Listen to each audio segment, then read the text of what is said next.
সুপ্রিয় শিক্ষার্থীবৃন্দ, তোমাদের প্রতি আমার রইল অফুরন্ত আন্তরিকতা। আমি আবারও তোমাদের মাঝে উপস্থিত হয়েছি অপরিচিত গল্পের দ্বিতীয় পর্যায়ে। এই প্রবন্ধটিকে দুই ভাগে ভাগ করা হয়েছে। প্রথম পর্বে কল্যাণী অনুপমের যে বিবাহ ভাঙ্গার দৃশ্যটি যে আমরা অবলম্বন করেছি, অনুধাবন করেছি। এখন এরপরে আমাদের মাঝে একটি প্রশ্ন হচ্ছে, এরপর কি হলো? স্বভাবত আমরা লক্ষ্য করি যে অনুপমের মা অনেক চিন্তা করে তার ছেলেকে নিয়ে খানাপুরের উদ্দেশ্যে তীর্থে যাবে। এজন্য সরাসরি পাঠ্যপুস্তকে আমরা লক্ষ্য করি, বলা হয়েছে মাকে লইয়া তীর্থে চলিয়েছিলাম। এখন ট্রেনে করে তার মা সহ খানাপুরের উদ্দেশ্যে রওনা করছে। এমন সময় যে ট্রেনে একটি মেয়ে মানুষের কণ্ঠ, শিগগির চলায়, এই গাড়িতে জায়গা আছে। এই কথাটা শোনার সাথে সাথে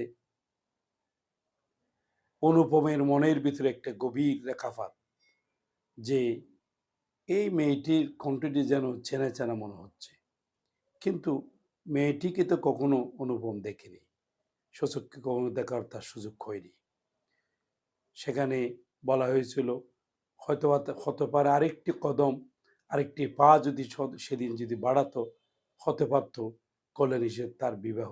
কিন্তু ভাগ্যের নির্মম পরিহাস, সেদিন মামার সেখানে অতি লোভের কারণে সেই বিবাহটি ভেঙে গিয়েছিল। এখন অনুপম মন্তব্য করছে, শুনিলেই মন বলিয়ে ওঠে, এমন তো আর শুনি নাই। এই এই গাড়িতে জায়গা আছে, এই শব্দটি বড় মধুর মনে হয়েছে অনুভবের কাছে। এখন তোমাদের মনে প্রশ্ন হলো, কেন এমন হবে? তার কারণ হচ্ছে সে একজন পুরুষ মানুষ ছিল। এখন সরাসরি একটা বিবাহ আসর ভেঙে যাওয়া চারটিখানি কথা নয়, তার মনের ভিতরে একটা ব্যথার রেখাপাত করছিল, বারবার ঘুরপাক খাচ্ছিল একটি বিষয়, কেন এমন হলো? হতে পারে আমি কেন প্রতিবাদ করলাম না, এই কথাটা হয়তো মুখে না বললে তার মনের ভিতরে এটা আমরা পরবর্তী পর্যায়ে আমরা সেই আফসোস, সেই দৃশ্যটা আমরা অবলোকন করব। আমি মনের মধ্যে গান শুনিতে শুনিতে চলিলাম, তাহার একটি মাত্র দুয়া গাড়িতে আছে, জায়গা আছে, গাড়িতে জায়গা আছে। এই সামান্য একটি লাইন, গাড়িতে জায়গা আছে, এই লাইনটিকে তার মনের ভিতরে এবং তার কানে মনে হচ্ছে যেন পাখির গুঞ্জনের মতো গান, তার ওই লাইনটি বা গানের মতো মনে হচ্ছে, শুধু লাইন মনে হচ্ছে না। তার মানে হচ্ছে তার মনের ভিতরে, আমি যে বললাম, তার মনের ভিতর যে আবারও রেখাপাত করছে। এর পরবর্তীতে আমরা দেখি, যখন কল্যাণী বলে, আপনারা আমাদের গাড়িতে আসুন না, এখানে জায়গা আছে। এখন দ্বিতীয় আরেকটি ট্রেন যখন চেঞ্জ করলো, পরিবর্তন করলো, তখন এবার সেই সুরটিকে চোখে দেখিলাম, যে সুরে বলছিল গাড়িটি জায়গা আছে। কিন্তু আজকে এখনই এই সময়, অর্থাৎ সেকেন্ড গাড়িটি যখন এটা চেঞ্জ করেছে, তখন ওই মেয়েটিকে সরাসরি দেখতে পেল। এবং দেখার ভিতর আর শোনার মাঝে একটা অবশ্য পার্থক্য আছে। যেহেতু সে সুর শুনিয়েছিল, এখন সেই সুরের মালিককে খুঁজে পেয়েছে।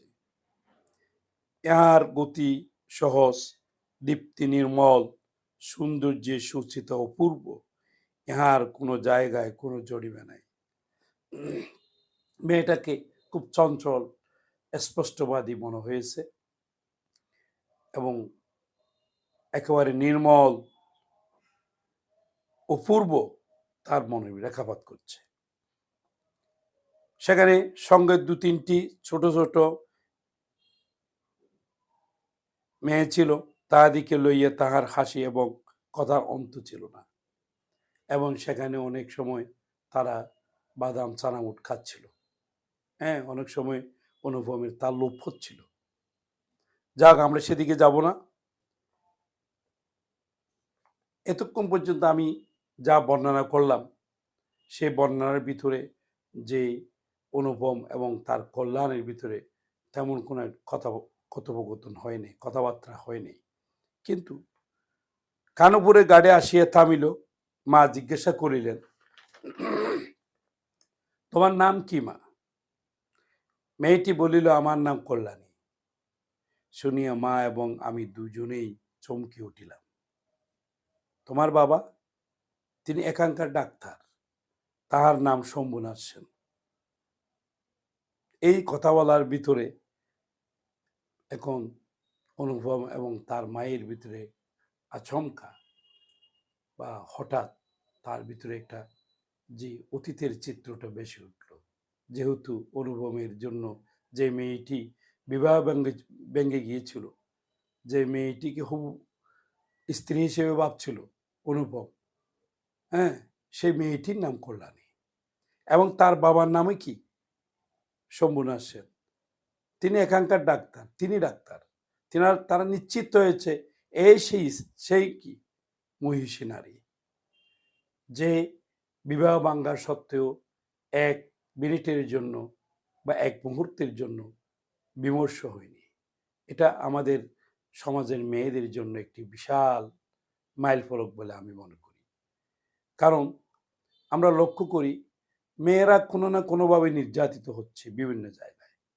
সেখানে নয়তো শ্বশুরালয়ে শ্বশুর শাশুড়ি বা স্বামী, হ্যাঁ, বা অনেকে, যদিও হাতে না মারিত টোটো মারিত শত, তাকে অনেকে শতবার টোটে মারত, তার মানে মুখে বকাঝকা করে। এরকম অনেক পরিস্থিতিতে আমরা লক্ষ্য করি যৌতুক প্রথার যে বলি আজকে সারা বাংলাদেশে আনাচে কানাচে ছেয়ে গেছে, এবং মুসলিম বলো, অমুসলিম বলো, হিন্দু বলো, প্রতিটি পর্যায়ে যে এটা একটা ক্যান্সারের মতো ছড়িয়ে যাচ্ছে, এই থেকে প্রতিকার করার জন্য রবীন্দ্রনাথ ঠাকুর অপরিচিত গল্পটি আমাদের মাঝে উপস্থাপন করেছেন।